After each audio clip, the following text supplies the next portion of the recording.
Manny Machado underwent extensor tendon repair surgery on Tuesday. So the details there from Kevin Acee here is that this surgery was in Los Angeles by Dr. Neil Elatrosh, who I believe is the Dodgers team doctor or team physician. But this is don't put any stock into that, like, oh, he's going to mess up Manny Machado. He intentionally is going to mess up this surgery. No, he wouldn't have his job if he would be doing that, right? And I believe he performed on Bryce Harper. He performs on a ton of guys. I think he does a lot of arm surgeries on pitchers, on big time players. Like he is the go to guy on the West Coast, I think. So don't put any stock into, oh, he works for the Dodgers. But it was performed in Los Angeles on Tuesday.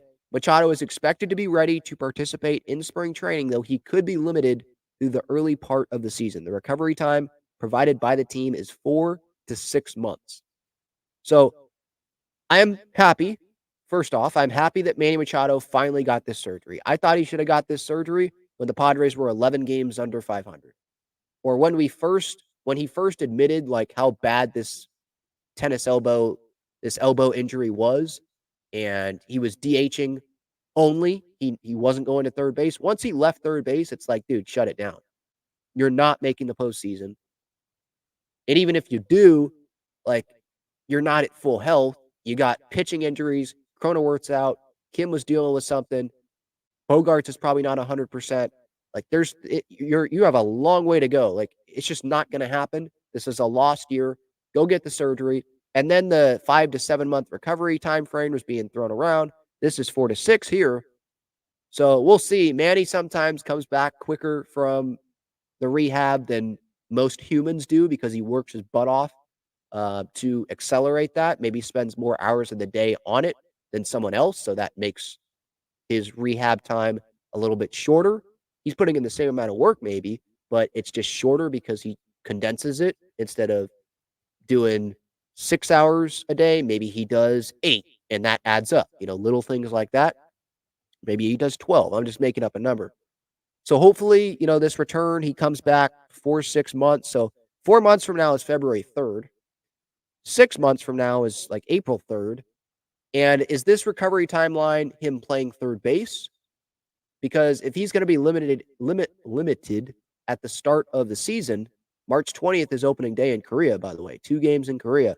If he is limited there, I don't think that's that huge of a deal as long as he is in the lineup and he feels good hitting wise. But how long is he going to be out positionally?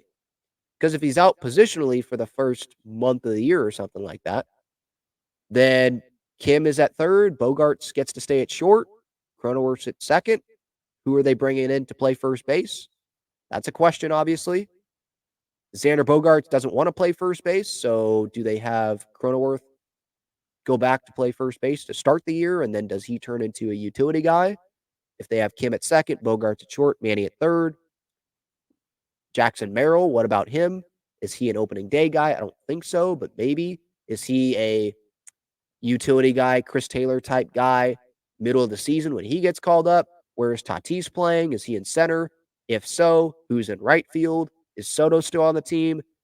This isn't just Manny now. That's obviously a lot of Padres just roster questions here in the offseason.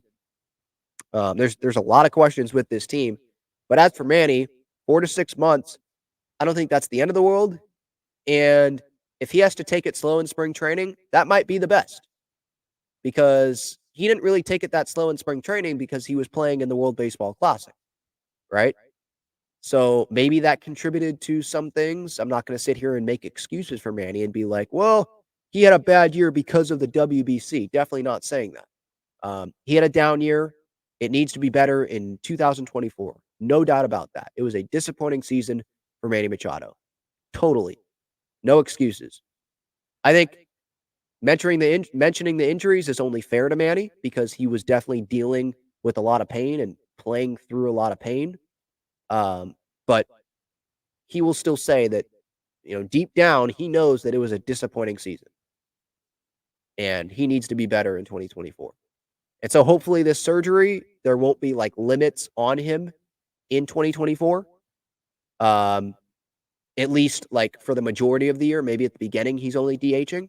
But that's what matters the most. Like, I want as long as Manny's in there, opening day in the lineup, I think that's what matters the most. And then when he plays the field, be 100% when he gets to play third base.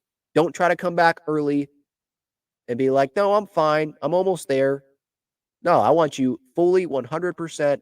But I'm glad that he got the surgery. Um, I was getting to that point where it's like, Manny, the season's not going anywhere this year. Why don't just go get the surgery? You're at a point where you could be hurting 2024's team as well. Like, as long as he is back by the beginning of 2024 here, then I'll be like, okay, I understood. Like, you want to be a leader, you want to be in there every day until you were mathematically eliminated. I can respect that. I still don't think it was the right decision, but at least I can be like, okay, well, he was right. He's back for the beginning of the year. That's what matters the most, right? Um, but we'll see. That is one of the question marks. There's roster question marks about who is going to be coming back. How is this person going to be replaced? Like Josh Hader, like Blake Snell, right? What's going to happen with Trent Grisham? Guys on the roster, are there going to be trades? Payroll wise, are they going to get below $200 million? Are they going to get below the luxury tax threshold? Which, yes, they will. I would be shocked if they don't get below the $237 million luxury tax number. But how far below that number do they get? Obviously, Michael Wacha, Blake Snell, Nick Martinez, Seth Lugo. Obviously, like I said, Trent Grisham, Tatis position, Bogart's position, Cronenworth position, his health, Musgrove's health, Darvish's health. There's a lot here, a lot of questions. Steven Wilson was out, right? So we'll see. Gary Sanchez, Luis Camposano, starting catcher. Who's going to be the backup? Are they going to bring in more veterans? Bench. How are they going to fill out the bench? More flexibility there. We'll see. It's going to be a long off season, and this is another question mark. Manny and his health.